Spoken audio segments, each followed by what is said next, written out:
Hello बच्चों, कैसे हो आप लोग। आई होप कि आप सब लोग अच्छे होंगे और स्वस्थ होंगे। So welcome to my channel P for physics. इस चैनल पर मिलेगी आपको फिजिक्स से रिलेटेड हर एक प्रॉब्लम का एक यूनिक और बहुत जेन्युइन सॉल्यूशन, जिससे आप फिजिक्स को इजीली समझ पाएं, उसमें अच्छा मार्क्स स्कोर कर पाएं और फिजिक्स की लैंग्वेज को इजीली अपनी लैंग्वेज में कन्वर्ट कर पाएं। सो अभी हमने जो सीरीज स्टार्ट कर रखी है, इसमें हम क्लास 10th की फिजिक्स को कवर करेंगे।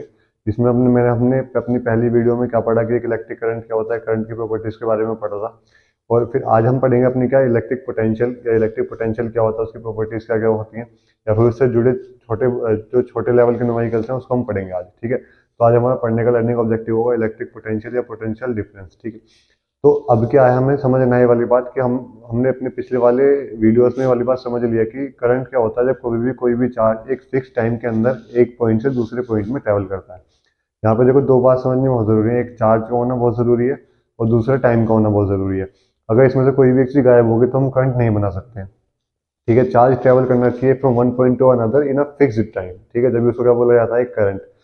जब हम किसी भी चार्ज को एक पॉइंट से दूसरे पॉइंट पे भेजते हैं तो ऑब्वियसली बात है, वो खुद तो जाएगा नहीं, है ना। हम कोई भी आदमी, जैसे हम कोई भी काम करने लगेंगे तो जब हमारे काम करने का कुछ ना कुछ मोटिव होगा, हम जब भी तो उस काम को करेंगे। तो सिमिलरली चार्ज का भी तो कुछ ना कुछ मोटिव होना चाहिए। वो क्यों जाएगा एक एंड से दूसरे एंड की तरफ? या तो उसको जबरदस्ती भेजा जाएगा या फिर वो खुद अपनी मर्जी से जाएगा। ये दो पॉसिबिलिटी हो सकती है, या तो कोई आप काम अपनी मर्जी से करोगे या कोई आप काम कोई जबरदस्ती आपसे करवा ही लेगा। तो एक इलेक्ट्रिक पोटेंशियल क्या होता है? इलेक्ट्रिक पोटेंशियल एक तरीके का क्या होता है, जबरदस्ती करता है चार्ज के साथ कि तू एक एंड से दूसरे एंड पे चला जा। उससे क्या होगा कि जब कभी भी वो चार्ज को एक एंड से दूसरे एंड तक धकेलता है तो उससे क्या होगा, करंट बन जाएगा सर्किट में। क्योंकि उसे पता है, इलेक्ट्रिक पोटेंशियल को पता है कि अगर कभी भी मैं चार्ज को धकेल दूंगा या फिर चार्ज के अंदर मूवमेंट ला दूंगा तो उससे वो क्या बना देगा, करंट। और करंट बनाने से हम कोई भी अपने इलेक्ट्रिकल अप्लायंस चला सकते हैं। तो इलेक्ट्रिक पोटेंशियल या फिर जो हमारे पास इलेक्ट्रिक पोटेंशियल है, ये क्या होता है, एक तरीके की एनर्जी स्टोर होती है किसके अंदर, एक बैटरी के अंदर। जिसकी हेल्प से, जिस एनर्जी की हेल्प से वो एक चार्ज को या फिर एक इलेक्ट्रॉन्स को एक पॉइंट से दूसरी पॉइंट की तरफ शिफ्ट करता है। भाई किसी को धकेलना है, हमें धक्का देना है, तो वैसी बात है, हमें ताकत तो चाहिए। तो वही क्या होती है, एनर्जी किस में स्टोर होती है, वो बैटरी के फॉर्म में। और बैटरी में वो एनर्जी कहाँ से आती है, उसके अंदर जो केमिकल रिएक्शंस होती हैं उनकी वजह से। ठीक है, अच्छा अब एक बात बताओ, जैसे आपने पानी का एग्जांपल देखा होगा। अगर मान लो आपके पास दो ऐसे जग हैं और एक में पानी इस लेवल पे है, एक में पानी इस लेवल पे है, तो अगर आप बीच में इनको पानी छोड़ दोगे तो क्या होगा, ये वाला पानी नीचे आएगा, ये वाला पानी ऊपर आ जाएगा और दोनों क्या हो जाएंगे, सेम लेवल पे हो जाएंगे। तो सिमिलरली इसका मतलब, सिमिलरली हम इससे कंपेयर कर सकते हैं करंट में।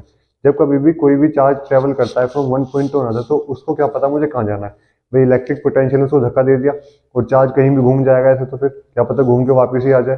तो इसका एक पाथ भी तो होना चाहिए। तो उस पाथ को डिफाइन करता है इलेक्ट्रिक पोटेंशियल डिफरेंस। क्या डिफाइन करता है? Electric potential difference. अब ये पोटेंशियल डिफरेंस क्या होता क्या है?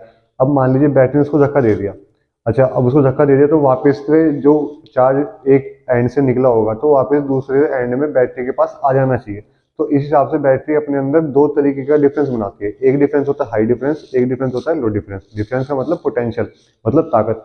एक तरफ बैटरी के पास बहुत ज्यादा ताकत होगी, एक एंड की तरफ बैटरी के पास बहुत कम ताकत होगी। तो जो ज्यादा ताकत वाली है, जब वहां से इलेक्ट्रॉन निकलेगा तो किसकी तरफ आएगा, कम ताकत वाले की तरफ से। तो इस तरीके से दोनों केस हमारे फुलफिल हो गए। कैसे? इलेक्ट्रॉन चल भी गया, स्पीड भी आ गई उसके पास, और चल फिर के दोबारा कहाँ भी आ गया, अपनी बैटरी के दूसरे एंड के पास। मैं आपको दोबारा समझा दूं।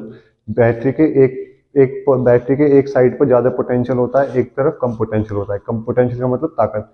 एक एंड पे ज्यादा ताकत है, एक एंड पे कम ताकत है। तो जिस एंड पे ज्यादा ताकत है वो इलेक्ट्रॉन को धकेल देगा। अब इलेक्ट्रॉन जब धकेला जाएगा तो किस तरफ आ जाएगा, कम पोटेंशियल की तरफ। तो ऐसे ही करते करते करते करते जो बैटरी का हाई पोटेंशियल है वो क्या हो जाएगा, जो हाई पोटेंशियल है वो घटता रहेगा, लो पोटेंशियल का बढ़ता रहेगा। तो बैटरी एक टाइम पे ऐसा आ जाएगी, बिल्कुल लेवल पे हो जाएगी, वो हो जाएगी डिस्चार्ज। हो जाएगी डिस्चार्ज। उस समय पे बैटरी का दोनों पोटेंशियल क्या हो जाएंगे, इक्वल। और जब वो पोटेंशियल इक्वल हो जाते हैं, बैटरी का मान जाती है डिस्चार्ज, क्योंकि अब उसके अंदर ताकत नहीं है कि वो इलेक्ट्रॉन को हाई पोटेंशियल से लो पोटेंशियल पे पहुंचा सके। तो एक इसी कहानी थी इलेक्ट्रिक पोटेंशियल या फिर पोटेंशियल डिफरेंस की। तब हम इसकी डेफिनेशन के बारे में पढ़ते हैं क्या होता है। ठीक है, तो it is a difference in the electric pressure created between the end of the battery. आएगा भाई, between the end of battery to help the charge to move from one end to another. इसका मतलब क्या होगा कि ये क्या होता है, एक तरीके का एक एनर्जी, एक डिफरेंस होता है। अब इस डिफरेंस हम क्या मानेंगे, अपना इलेक्ट्रिकल प्रेशर।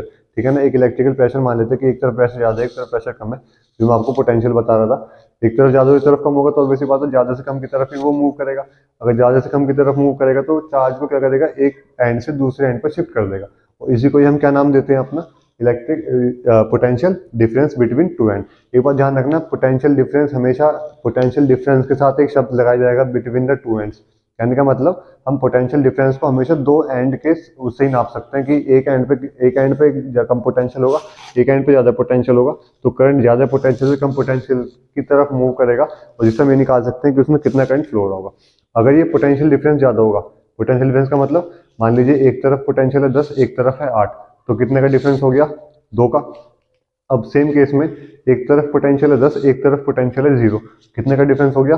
10 का। तो इस वाले केस में ज्यादा करंट ट्रेवल करेगा एज कम्पेयर टू प्रीवियस वाले केस में, ठीक है। तो ये डिफरेंस किसके लिए काम आता है? कि इलेक्ट्रॉन का जल्दी से जल्दी मूवमेंट हो जाए और क्या बन जाए? करंट। अगर आपको ये वाली डेफिनेशन याद नहीं हो पा रही, ये वाली आपको समझने के लिए मैंने लिखवाई थी।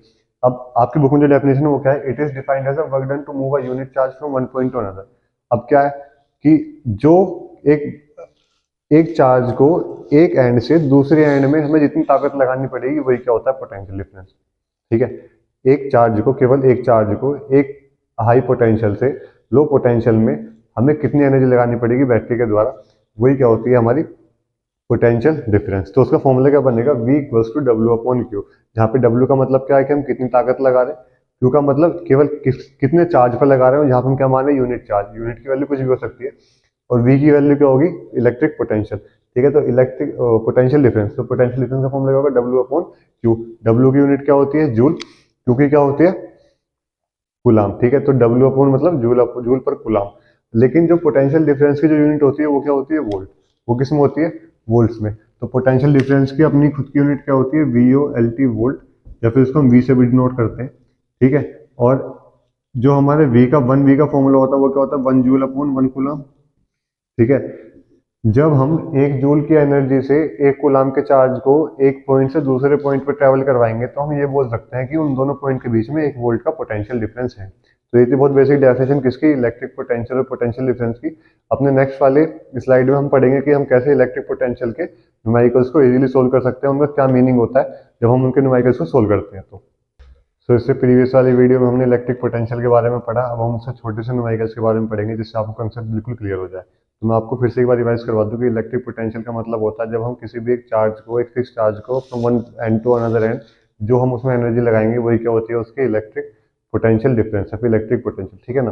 तो अब क्या है देखो, अब एक क्वेश्चन आपके एनसीईआरटी में, ये वाले दोनों क्वेश्चन है, बस मैंने थोड़ा सिंप्लीफाइड कर दिया जिससे आपको आसानी से समझ में आ सके ये वाली चीजें, ठीक है। Amount of work done in moving a charge of 2 coulomb across a battery having a potential difference of 12 volt. हमारे पास एक बैटरी है जिसके दो एंड्स के बीच में कितना पोटेंशियल डिफरेंस है? 12 वोल्ट का। और ये बताना है कि जब अगर उसमें 2 कूलाम का एक चार्ज है, उसको जब हम एक एंड से दूसरे एंड पर लेके जाएंगे तो हमें कितना पोटेंशियल डिफरेंस, सॉरी, हमें कितना वर्क करना पड़ेगा, मतलब हमारी बैटरी में कितनी, हमें अपनी बैटरी में कितनी ताकत लगानी पड़ेगी, जिससे हम एक 2 कूलाम के चार्ज को अपनी एक बैटरी के 12 वोल्ट से लेके 0 वोल्ट में लेकर आएंगे, ठीक है। तो ऊपर मैंने एक सिंपल सा एक फॉर्मूला लिख रखा है जो हमने प्रीवियस पढ़ा था, potential difference equals to work done upon charge, ठीक है ना। अब देखो 2 कूलाम की तो है, कूलाम किस यूनिट होती है? चार्ज की। तो मुझे क्या दे रखा है? चार्ज, ठीक है। तो क्यू की वैल्यू क्या है? 2 कूलाम, सही है। Potential difference of 12 volt, potential difference की यूनिट क्या होती है? वोल्ट। तो V इक्वल्स टू 12 वोल्ट, ये मैंने ऐसा निकाल दिया। अब मुझे वर्क डन निकालना है, वर्क डन एनर्जी सेम ही चीज होती है, तो वर्क डन का फॉर्मूला क्या होगा? Work done equals to potential difference into charge, ठीक है। तो पोटेंशियल डिफरेंस कितना है मेरा? 12, और चार्ज कितना है? 2 कूलाम, तो कितना आ गया? 24 जूल या 24 जूल। वर्क डन की यूनिट क्या होती है? जूल। इतना सिंपल क्वेश्चन था, बस आपको थोड़ा दिमाग लगाना, कंसेप्ट क्लियर करने, और जब आपके कंसेप्ट क्लियर हो जाएंगे तो आपको न्यूमेरिकल बहुत चुटकी में हो जाएंगे सारे वाले। फिर अगला देखते हैं, ये भी सेम क्वेश्चन है, अमाउंट ऑफ एनर्जी रिक्वायर्ड। इसे पिछले वाले केस में मुझसे बोल रहा था कि मेरे पास 2 कूलाम का चार्ज है और मुझे वो 12 वोल्ट की बैटरी में से पास करवाना है, मतलब सॉरी, एक बैटरी लगाई है जिसमें उनके बीच में कितना पोटेंशियल डिफरेंस है? 12 वोल्ट का, और चार्ज को एक एंड से दूसरे एंड पे पास करवाना है, तो मुझे कितना वर्क डन करना पड़ेगा, कितनी एनर्जी करनी पड़ेगी। अच्छा, इस वाले केस में क्या है कि मेरे पास अब चार्ज कितना है? 1 कूलाम का, और बैटरी कितने की? 6 वोल्ट की। तो मुझे कितना अमाउंट ऑफ वर्क डन करना पड़ेगा? एनर्जी क्या लगानी पड़ेगी? W equals to 1 coulomb into 6 volt. Potential difference कितना है? 6 वोल्ट का। चार्ज कितना है? 1 कूलाम का, तो कितनी हो गई? 6 जूल की एनर्जी मुझे लगानी पड़ेगी अगर मुझे 1 कूलाम के चार्ज को 6 वोल्ट की बैटरी, 6 वोल्ट के पोटेंशियल डिफरेंस के अंदर से पास करना है, तो ठीक है। तो ये था बहुत सिंपल टॉपिक और बहुत सिंपल सा एक न्यूमेरिकल पोर्शन तक इसका इलेक्ट्रिक पोटेंशियल का। अब जो हमारी अगली वीडियो होगी वो रेजिस्टेंस के ऊपर होगी, और वो बहुत इंपॉर्टेंट वीडियो भी होगी, सारे क्वेश्चन रेजिस्टेंस, करंट, वोल्टेज, सब चीज़ें एक साथ मिल जाएंगी और आपका ये चैप्टर यहीं फिनिश हो जाएगा, ठीक है। तो आई होप कि आपकी वाली वीडियो अच्छी लगी हो। अगर वीडियो अच्छी लगी तो प्लीज़ लाइक करें, शेयर करें, सब्सक्राइब करें। अगर आप